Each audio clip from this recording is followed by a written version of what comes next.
بسم اللہ الرحمن الرحیم۔ ناظرین، میں ہوں شہزاد چودھری اور آپ دیکھ رہے ہیں مارگلا نیوز۔ ناظرین، جب سے الیکشن کی تاریخ کا اعلان ہوا ہے، سیاسی میدان میں کوئی گہما گہمی نظر آ رہی ہے۔ میاں نواز شریف اور بلاول بھٹو زرداری دونوں کافی حد تک جو ہے نا وہ ایکٹیو ہو چکے ہیں اپنی اپنی الیکشن کمپینز کے لیے، اور دونوں پارٹیاں اپنے سیاسی منشور پر بھی بات کر رہی ہیں۔ لیکن اس کے جو ہے بعد کی صورتحال جو ہے آج ہم اس پہ بات کریں گے، اور ایک بڑی دلچسپ آپ کو بات بتاؤں گا کہ شاید وہ آپ نے نہیں سنی اس سے پہلے نا۔ اچھا، ابھی ایک بات کرتے ہیں کہ بلاول بھٹو صاحب نے پچھلے دنوں ایک بیان دیا تھا کہ اس دفعہ جو وزیر اعظم ہے وہ لاہور سے نہیں ہوگا، تو اس کا مطلب تو وہ ٹارگٹ تو میاں صاحبان کو ہی کر رہے تھے نا کہ میاں نواز شریف یا میاں شہباز شریف میں سے کوئی بندہ وزیر اعظم نہیں ہوگا۔ اچھا، مسلم لیگ نون نے اس کا جواب دیا کہ ہاں جی، وہ ایک آزادانہ لیڈر ہیں، وہ اپنی خواہش کا احترام کر سکتے ہیں، وزیر اعظم تو وہی بنے گا جس کو عوام منتخب کریں گے۔ لیکن پاکستان میں اس کے علاوہ بھی بہت سے ایسے فیکٹرز ہوتے ہیں جن کا استعمال وزیر اعظم بننے کے لیے ضروری ہے۔ تو ناظرین، یہ جو بلاول بھٹو کی بات تھی، اس کو آپ کسی اور تناظر میں ہم آپ کو بتاتے ہیں کہ ہم اس کو لے کے سنجیدہ کیوں ہوئے، کیونکہ ہمارے پاس ایک بڑے ہی اہم آدمی جو جن کی تقریباً کوئی 50 سال کی جن کا کوئی 50 سال کا سیاسی کیریئر ہے اور انتہائی معتبر سیاستدان ہیں، انہوں نے بھی کہا کہ نواز شریف یا شہباز شریف میں سے کوئی بھی مجھے وزیر اعظم بنتا نظر نہیں آ رہا۔ حالانکہ ہماری سیاسی جو ہمارا میدان ہے، اس کے آثار، اس میں جو کرم فرمائیاں ہوتی ہیں لوگوں پہ، وہ اور باقی ساری جو اس کی پچ بن رہی ہے ایک الیکشن کی، اس کو دیکھتے ہوئے ایسے ہی لگتا ہے کہ یہ میاں نواز شریف جو ہے وہ چوتھی دفعہ پرائم منسٹر آف پاکستان بن جائیں گے، ان کی نااہلیت ختم ہو جائے گی، ان پر مقدمات جو ہے وہ ختم ہو جائیں گے۔ لیکن ایک انتہائی اہم آدمی یہ پیشین گوئی کیوں کر رہا ہے؟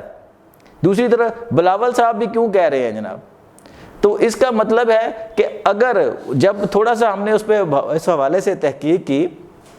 مختلف لوگوں سے اس پہ بات کی، تو انہوں نے کہا جی کہ دیکھیں، نون لیگ برسر اقتدار آ سکتی ہے، لیکن نون لیگ کے برسر اقتدار آنے کا جو ہے مطلب یہ نہیں ہوگا یا یہ نہیں ہو سکتا کہ ہر صورت کہ میاں نواز شریف یا میاں شہباز شریف ہی پرائم منسٹر آف پاکستان ہوں۔ وہ میاں صاحبان کی بجائے کوئی اور بندہ بھی جس کو وہ نامینیٹ کرے وہ پرائم منسٹر آف پاکستان ہو سکتا ہے۔ تو ناظرین، اس طرح ہو تو سکتا ہے، لیکن اس وقت جو منبع ہے نون لیگ کی سیاست کا، وہ یہی ہے کہ ہر صورت میاں نواز شریف کو ہی پرائم منسٹر آف پاکستان بنانا ہے۔ ایک دفعہ تو وہ ضرور اوتھ لے نا، تاکہ وہ بھی میاں صاحب بھی چاہتے ہیں کہ وہ ایک دفعہ پرائم منسٹر آف پاکستان بنے، ان پر جو وہ الزامات تھے جن کے تحت ان کو سزائیں ہوئیں اور سیاست سے نااہل کر دیا گیا، وہ ان کی ذات پر جو ایک دھبا تھا وہ دھل جائے۔ تو اس لیے میاں صاحب کی اولین ترجیح ہے کہ اگر ان کو الیکشن میں کامیابی ملتی ہے اور پھر وہ قبولیت بھی مل جاتی ہے ان کو، جو کہ ابھی جس کے آثار نظر آ رہے ہیں، تو میاں نواز شریف جو ہے پرائم منسٹر آف پاکستان بن جائیں گے۔ اچھا، اب ہم آپ کو بتاتے ہیں کہ وہ کون صاحب ہیں جو کہہ رہے ہیں کہ وہ نواز شریف کو یا شہباز شریف کو وزیر اعظم بنتا نہیں دیکھ رہے۔ وہ میاں صاحب کے بڑے دیرینہ ساتھی، پاکستان کے بڑے ہی معتبر سیاستدان، اور ان کی جمہوریت کے لیے خدمات جو ہیں وہ کسی طرح بھی جو ہے نا وہ کم نہیں ہیں۔ وہ ہیں جناب محترم جاوید ہاشمی صاحب۔ وہ ایسے سیاسی لیڈر ہیں جن کے یقین کریں ہم بھی بڑے دل سے ان کی عزت کرتے ہیں کہ جاوید ہاشمی ایسا بندہ ہے جو ہر مشکل وقت میں کڑے سے کڑے امتحان میں نہ صرف کامیاب ہوا بلکہ جمہوریت کے ساتھ کھڑا رہا۔ جب آپ جانتے ہیں ناظرین، جب میاں صاحبان جنرل پرویز مشرف سے ڈیل کر کے بیرون ملک چلے گئے تھے، سعودیہ مقیم ہو گئے تھے، تو وہ پیچھے جاوید ہاشمی صاحب کو چھوڑ کے گئے تھے اپنی جگہ پہ نا، نون لیگ کا صدر بنا کے۔ اور اس دور میں ہم نے دیکھا جاوید ہاشمی صاحب کو کہ وہ کتنی استقامت، پامردی اور مستقل مزاجی کے ساتھ وہ نون لیگ کے ساتھ کھڑے رہے ہیں۔ ایک وہ صاحب اور اس سے پہلے جناب نواز شریف صاحب کی اہلیہ جو محترمہ مرحومہ جو کلثوم نواز صاحبہ تھیں، ان دو افراد نے جتنا کچھ اس مشکل وقت میں نون لیگ کے لیے کیا شاید کوئی دوسرا نہ کر سکتا۔ لیکن اس میں ہم ایک اور پہلو بھی آپ کو بتائیں گے کہ بڑا افسوسناک پہلو کہ اسی جاوید ہاشمی کو نون لیگ چھوڑنا پڑ گئی، وہ تحریک انصاف میں چلے گئے۔ وجہ کیا تھی اس کی؟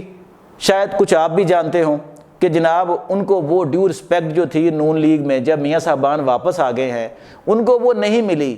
جو ان کا حق تھا،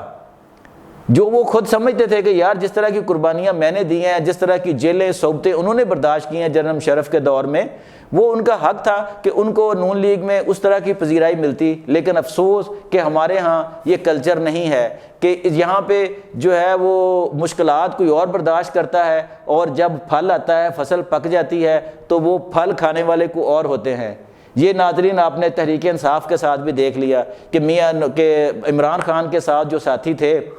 وہ بڑی انہوں نے جدوجہد کی، سال ہا سال محنت کی، لیکن جب اقتدار کا وقت آیا تو بہت سے ایسے لوگ جن کا تحریک انصاف سے کوئی لینا دینا نہیں تھا، وہ ادھر ادھر سے ہانک کے لائے گئے تھے، وہ تحریک انصاف کا سارا پھل جو ہے نا وہ کھا گئے اور آج وہ تتر بتر ہو گئے ہیں۔ اور سب سے پہلے تحریک انصاف میں دوڑ لگانے والوں میں سر فہرست وہی لوگ ہیں۔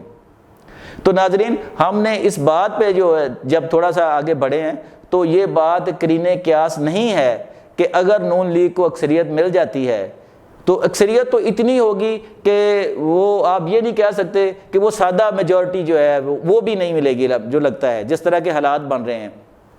کوششیں ہو رہی ہیں، آپ نے دیکھ لیا پچھلے دنوں رائیونڈ میں ایم کیو ایم کا وفد بھی آیا، ان کا آپس میں اتحاد ہو گیا ہے، سندھ میں جی ڈی اے کے ساتھ بھی ان کا الائنس ہو سکتا ہے، بلکہ ہو جائے گا، اور اسی طرح کے پی میں مولانا فضل الرحمان کے ساتھ بھی سیٹ ایڈجسٹمنٹ ہو سکتی ہے، یا اس طرح دیگر جماعتوں کے ساتھ۔ لیکن اس کے باوجود جو لگتا ہے نا کہ وہ کوئی ایسی اکثریت نہیں لے کے آئیں گے کہ وہ خود سے کوئی گورنمنٹ بنا لے نون لیگ۔ بہرحال ان کو کلیشن میں جانا پڑے گا کہ ان کی حکومت کے ساتھ جو لوگ ہوں گے، چھوٹی پارٹیاں ہوں گی، اسی طرح کی جس طرح کے پی ڈی ایم کی ایک گورنمنٹ تھی۔